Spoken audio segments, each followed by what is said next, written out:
So we're back here on the Duncan Duo Show, and you're probably wondering, what businesses do I need to buy my home close to in order for it to be more likely to appreciate?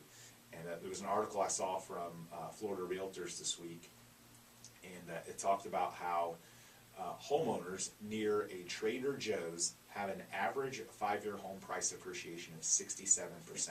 Whoa! Wow. 52%. 52% for homeowners near a Whole Foods, and 51% near Aldi.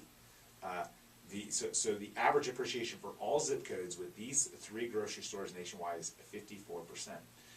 So I thought that was pretty powerful. I remember reading a book written by the CEO of Zillow Talk, a few years ago, and they had a lot of the same data for Starbucks. So, homes within a certain radius of Starbucks outperform considerably the homes outside of it. And so let me explain why that matters. Specifically with some of these businesses, they're geared towards an affluent customer, somebody that's going to spend a little bit more money. If you go grocery shopping at Trader Joe's or Whole Foods, it's more expensive than going grocery shopping at Walmart. Okay, I mean, that's just the reality of it. But their premise is that it's better quality, it's natural foods, it's healthier for you, those types of things. Well, the higher the person's income, the more likely they are to be able to afford those things. And so naturally, these premium types of businesses know who they need to be, or who needs to reside around their business in order for it to succeed. So they have people that they pay lots and lots and lots of money to do all kinds of statistical research and analysis about real estate to determine the demographics, income, and all these types of things around the locations that they end up moving into.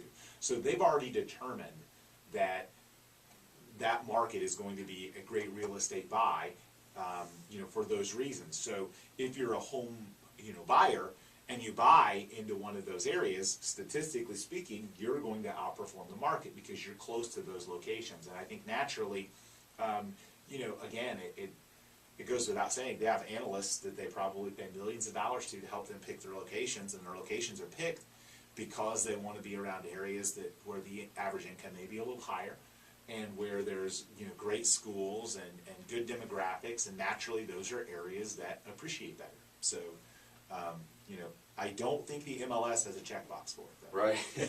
Coming soon. If I'm a developer, that's the areas I'm looking for too, Or, all right, I'm developing this new neighborhood. Can I convince Trader Joe's to build right beside it? Right. Or can I find land close to Trader Joe's? Right, absolutely. Or can I find land close to Starbucks? Or, and again, it's not foolproof. Okay, so it doesn't mean like if you buy a home a block away from Starbucks that your home's the best home. I think that's why they want to wait for Starbucks, because there's so many Starbucks. Starbucks is not expanding. that many Trader Joe's and Whole Probably Foods true. and Aldi's just making their expansion now. Probably so true. Probably why. But I do think that those types of premium businesses are a big tipping point to successful real estate purchases. But again, like I said, Zillow a few years ago, and Starbucks has expanded, and I think they also are a bit polarizing politically. So I think some periodicals don't necessarily want to give them more pub because they don't like the political stance of them.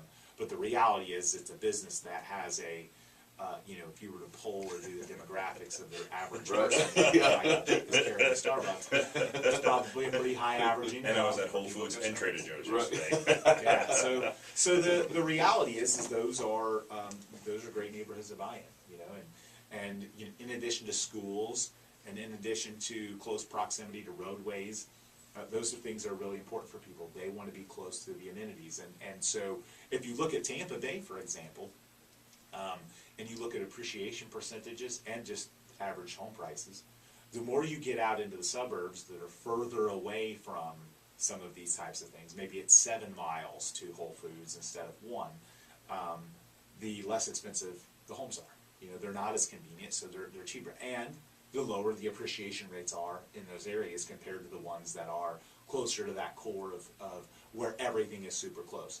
Everyone talks about South Tampa being, obviously super expensive for the market. The average price in South Tampa is significantly higher than the average price of the market, and the reason is because everything that just about every one of these businesses that we talk about, and all of the things to do are very, very close to that area. So a big draw for a lot of neighborhoods and parts of Tampa Bay.